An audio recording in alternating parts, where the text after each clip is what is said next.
Hey everyone, welcome to today's episode. My apologies, first of all, for the long gap. I got hit by a fever and it took me more than a few weeks to recover. But I'm back for good. So let's get started today. Today, we'll do a recap of what happened in the cybersecurity world. Although everything, every day there are hundreds of events happening, but I try to cover things where from where or incidents where from which we can learn something, right? So as I've done that in September, I could not do anything in October because of my health. I'm back in November, talking about things that I found useful in November, uh, for us to gain more knowledge from. So we'll talk about incidents, uh, vulnerabilities and exploits, advisories or any government entity notifications and related activity around cyber security. We'll talk about acquisitions. Okay, so let's get started with incidents. So in incidents, as you guys know, ransomware is the most common category of incident today. There was a report that stated that the Blackbuster ransomware gang earned more than $100 million in last 2 years. Now, as per this report, this group has infected over 329 organizations with ransomware in this time, and they were able to get to this number by analyzing the blockchain transactions, uh, and also looking at the records of the companies that were involved. And of course, as you can imagine, not everything or not every transaction has been accounted, because these groups, they work uh, with multiple exchanges, not just one. Uh, Now, specific to this report, the largest ransom that they received was a payment of $9 million, and the report also states that at least 18 payments exceeded $1 million, and the average ransom payment was $1.2 million. The data also states that 35% of all Blackbuster victims paid a ransom. For me, the key point is 65% people didn't pay the ransom. Okay. Now, the researchers also noted that uh, this could be a fraction of what the group actually earned, uh, because as I was saying, these gangs use various cryptocurrency wallets and mixtures, and it's not easy to track all the transactions. Okay. There was another report that was released that spoke about the latest ransomware numbers. By the way, if you are listening to this on Spotify, I do have a YouTube channel where I share my screen, and you can take screenshots of the report I'm downloading and or sharing on my screen, uh, and essentially look at the source of this information. Okay. Now, going back to this report states that the ransomware attacks across key sectors have significantly dipped in October. Uh, this report came out in November, but it has data till October of this year, and it is in fact lower than the numbers that were posted in February. Okay. Now, this report also mentions that the ransomware gangs posted about 253 victims on their extortion sites in October, which is a sharp decrease from 455 victims in September. So the ransomware numbers are dripping. Is uh, For me, I think this is just uh, a shift in the focus. What's also happening is the law enforcement agencies are going behind the infrastructure of these professional ransomware uh, gangs or cyber criminals, and uh, once the infrastructure goes down and some of these people get logged, it's hard to come up with. It takes time, not hard, but it takes time to come up with the second set of infrastructure to start attacking again. Okay, so I think that's has definitely helped. Most of the large cybersecurity organizations, along with the federal agencies all over the world, are working together uh, and collaborating to handle ransomware related issues. Also, uh, Slovenia's largest power provider, HSE, has been hit by a ransomware attack. Now, this company accounts for around 60% of domestic production, and it is, of course, considered as a critical infrastructure in the country. The company suffered a ransomware attack that compromised its systems, encrypted files, and yet the company says that it did not disrupt the electrical uh, power production. So, which is great. Okay. Now, what I've realized is since colonial pipeline breach, that critical infrastructure is increasingly getting targeted by these gangs through various means of attacks or techniques, not just ransomware. In the second category of incidents, let's talk about private enterprises. Okay, so in New Jersey and Pennsylvania, there were hospitals who were affected by cyber attacks. And there's a company called Capital Health that runs Regional Medical Center in Trenton and Capital Health Medical Center in Hopewell. And that company released a statement that it has experienced network outages because of cybersecurity incident. And they also stated that they're continuing to care for patients both in hospital as well as emergency rooms and at all the other locations, and that they have the necessary protocols in place if required. Some elective surgeries were moved to later dates, and outpatient radiology appointments were not available when this report was created. Now, I also have to remind you that during COVID, the ransomware gangs made a point of targeting healthcare facilities because they are likely to pay exorbitant ransoms because they are trying to save human lives at any cost. Okay, so criminals know that, and that's why they are coming behind uh, the healthcare infrastructure. Okay. Also, another incident, NXP, it's a large chip maker. Uh, they were breached. Hackers spent 2 years looting secrets of this chip maker. Now, people who don't know about NXP, NXP is Europe's second largest semiconductor company behind ASML, and they are the largest chip maker by market cap. They make chips that are used in iPhones and Apple Watches, and these chips support advanced NFC communication, security mechanisms such as tag originality, tamper detection, authentication for Apple Play. Now, the threat actor that is targeting them is called Chimera, also known as G0114. And for people who are listening to this podcast for the first time, I just want to brief you that in the industry, there is a practice of giving names to various groups of cyber criminals that helps us to track them easily. Now, different companies can always come up with different names for these groups. And sometimes when they are collaborating, they will try to refer to the same name.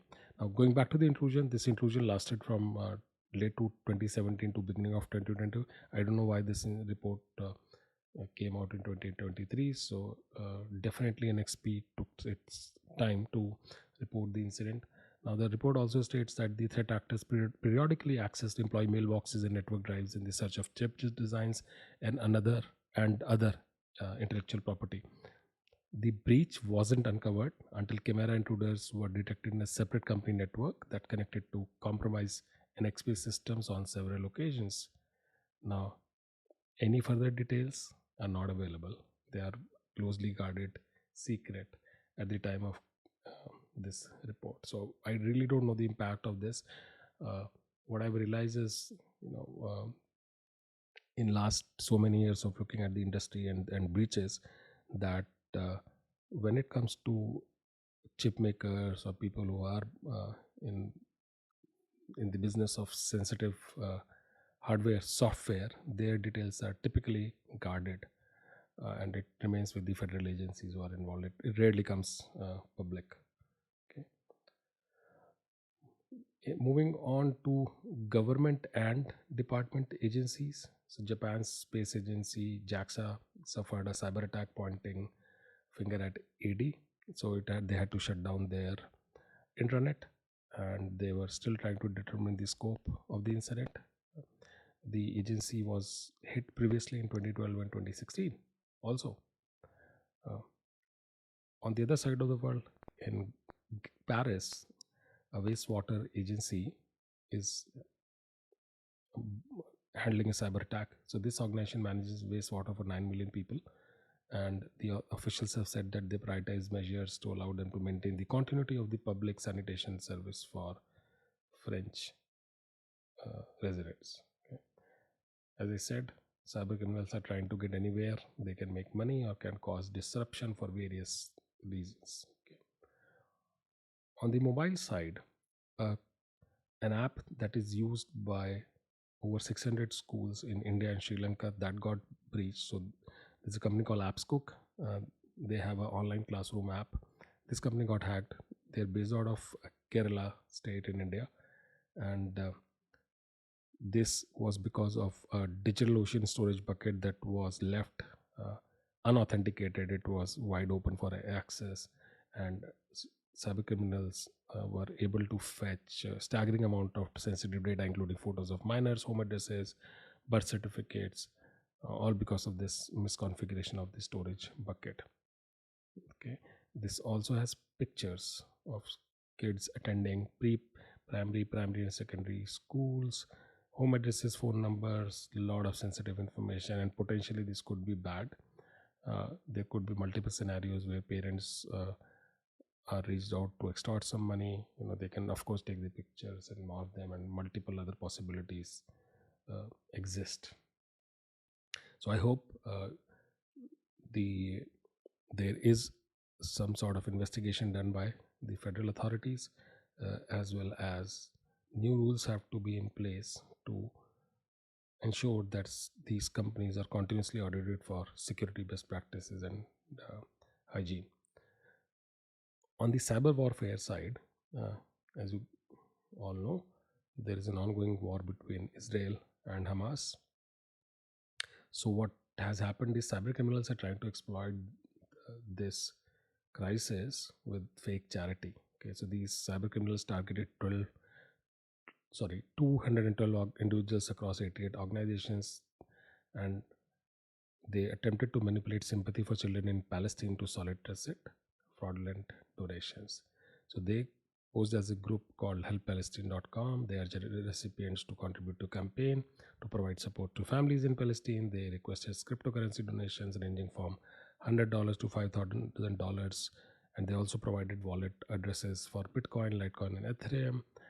And to ensure that people fall for this, or to enhance their credibility, the attackers included 3 links to recent news articles highlighting the impact of conflict on children. So this is a typical social engineering exploit uh, that tries to use the heightened emotional response uh, whenever there is a humanitarian crisis, and this has happened in COVID, multiple other times, and that's how cyber criminals operate.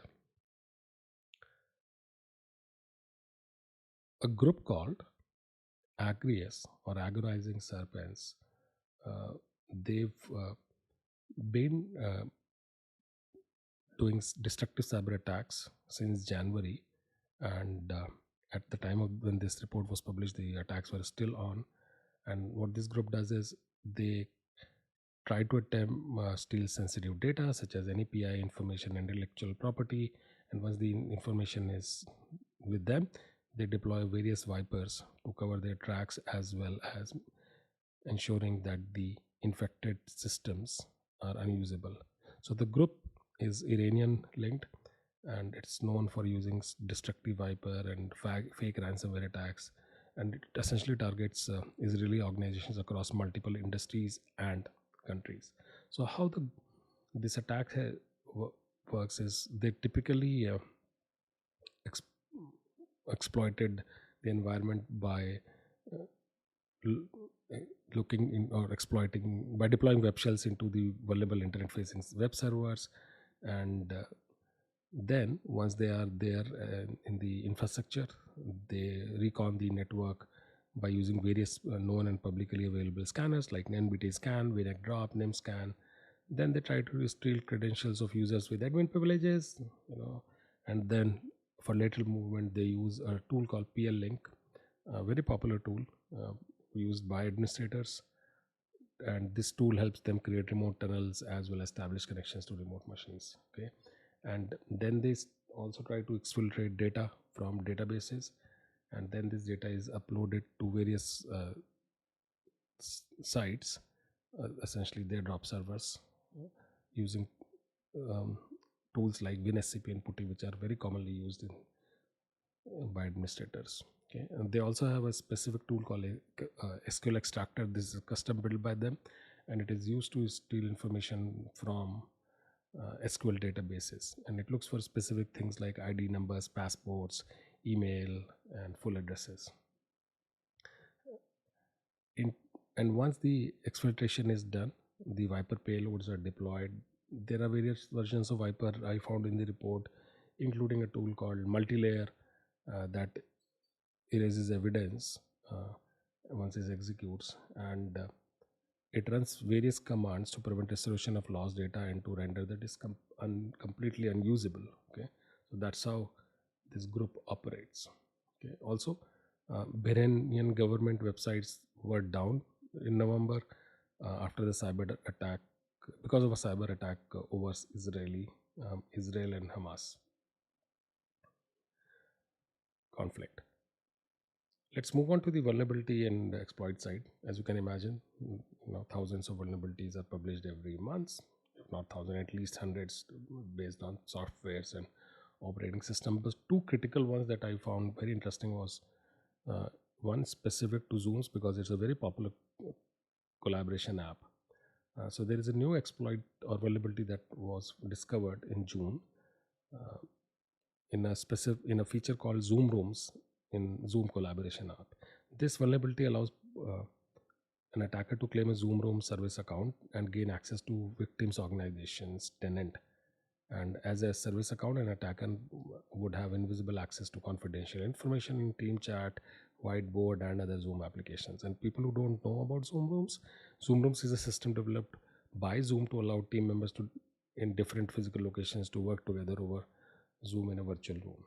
Okay, so this vulnerability lets attacker get into those rooms and gain information shared in that virtual room. Also, water utility was hacked, and CISA warned public about the specific vulnerability of Unitronics PLC equipment.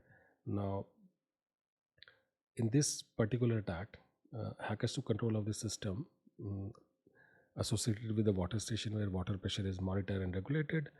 And the report said that there was no risk to water supply or drinking water, but the hacker essentially targeted a Unitronics vision system, which is a PLC with an integrated human machine interface, also known as HMI. And Unitronics product, which essentially the vision products, have been known to be affected by critical vulnerabilities that could expose devices to attack. Now also note that these systems are often connected to internet and they're not properly configured, they're not secure, they're all mostly without authentication, making it very easy for low-skilled threat actors to access them. So these attackers keep running scripts looking for these publicly available servers, and then they try to gain access and try to extort money, if not disrupt the operations of that infrastructure. Let's look into what's happening on the advisory side, government entities, and how are they handling cybercrime. So in Britain, their National Cybersecurity Center has reported that they've hit an all-time high over the past year, and this is after their analysis of 2005 voluntary reports that were sent to the agency by victims, and this was a 64% increase in the compared to last year. Now, most of these incidents, or a large portion of these incidents, were about application being hacked, including 13 nationally significant incidents involving the exploitation of a vulnerability affecting Citrix's NetScaler product. Now, what they also warned is that multiple sectors in UK are drawing unwanted attention from state-sponsored and criminal hackers. And they've also named Russia, China, Iran, and North Korea as state sponsors of these cyber activities that has been targeting UK for last 12 months. So, as you can imagine, most of these countries that have the budgets available, they are trying to analyze their own data, trying to report, make public aware of what's happening in the cyber side. In US, and specifically New York, their governor has proposed several new cybersecurity rules after hospitals were attacked and their operations were limited for multiple times in this year. Okay, so the Has also proposed that hospitals should have a CISO role if they don't have one already, and the, the government wants to force hospitals to establish cybersecurity programs, assess the cybersecurity risk, use defensive mechanisms, and implement protection measures for information systems. So this is good. Okay, it's very rare that politicians talk about cybersecurity. I'm very happy that at least in US people are doing that. Politicians at least are doing that, if not agencies. In Asia, Malaysian police have disrupted a massive FAS, phishing as a service campaign called, not a campaign, but an operation called Bulletproof Profit Link. Now, for people who don't know FAS, essentially it's a service that offers phishing kits, scam pages, phishing email templates, and hosts various services to make it easy for anyone to use their service and attack end users or organizations. And this platform offer templates for sale, including login pages for Microsoft Office, DHL, South Korea based online platform called Lever, financial institutions like American Express, Bank of America, Consumer Credit Union, Royal Bank of Canada, etc. What these toolkits help anyone without much technical skill set to duplicate page for a popular brand or anyone that they want to target, and then shoot out emails, thousands of email if required, and they charge for this. Okay, now this service was used by around 8,000 users, and they were also selling stolen credentials, which can be used for initial access. Now, in the operation, police seized servers, computers, jewelry, and vehicles, and they also confiscated cryptocurrency wallets containing about 213,000 US dollars. So that's in Malaysia. In Australia, the federal agency or the federal government has released 2023 to 2030 cybersecurity strategy, which focuses on protecting households and small businesses. And has big expectations from telecom provider, and they are committing to spend over $2 billion on cybersecurity, and they are going to use these funds to establish consumer standards for smart devices and software, to build threat sharing platform for healthcare sector, to strengthen critical infrastructure protection and uplift government cybersecurity, and to professionalize country's cyber workforce and accelerate the cyber industry. So this is amazing. Okay, a country trying to focus on uplifting the cybersecurity posture of its businesses, its household. I really appreciate that. Okay.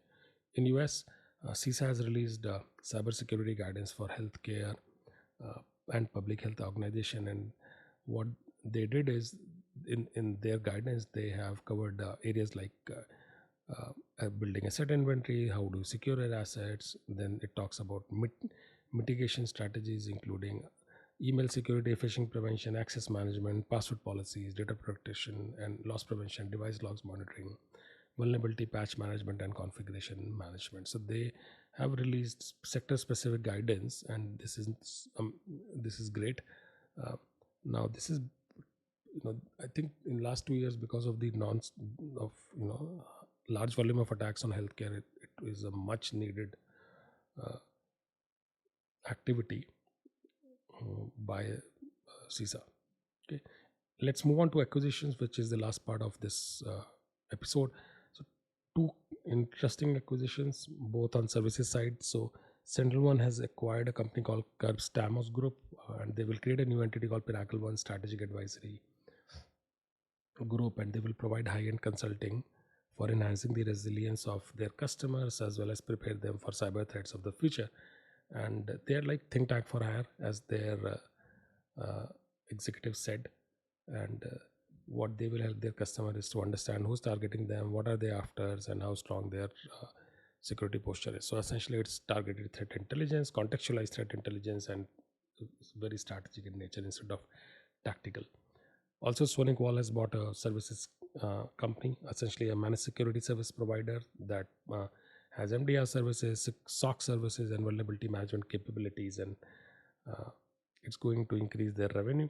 And this is interesting because I've typically not seen many OEMs going after acquiring MSSPs. OEM, essentially software or hardware makers that focus on building new products, and they do have services mostly for deploying their own products, doing health and tuning, uh, and also sometimes monitoring. But this is uh, mostly the job of system integrators and MSSPs. Sonic Wall buying one is pretty interesting. Okay. I guess it's a attempt to increase their services revenue. With that, thank you so much. I request you to share this podcast with your friends. Keep giving me ideas, keep giving me feedbacks so that I can learn, improve the content. And I'm thankful to all my sources uh, that help me pull all this content together. Also, for people who are still uh, listening, I've launched a podcast regional for India in the native language called Hindi. It's called Cyber Sutra. It's available on Spotify and YouTube. With that, thank you so much. I'll see you next time.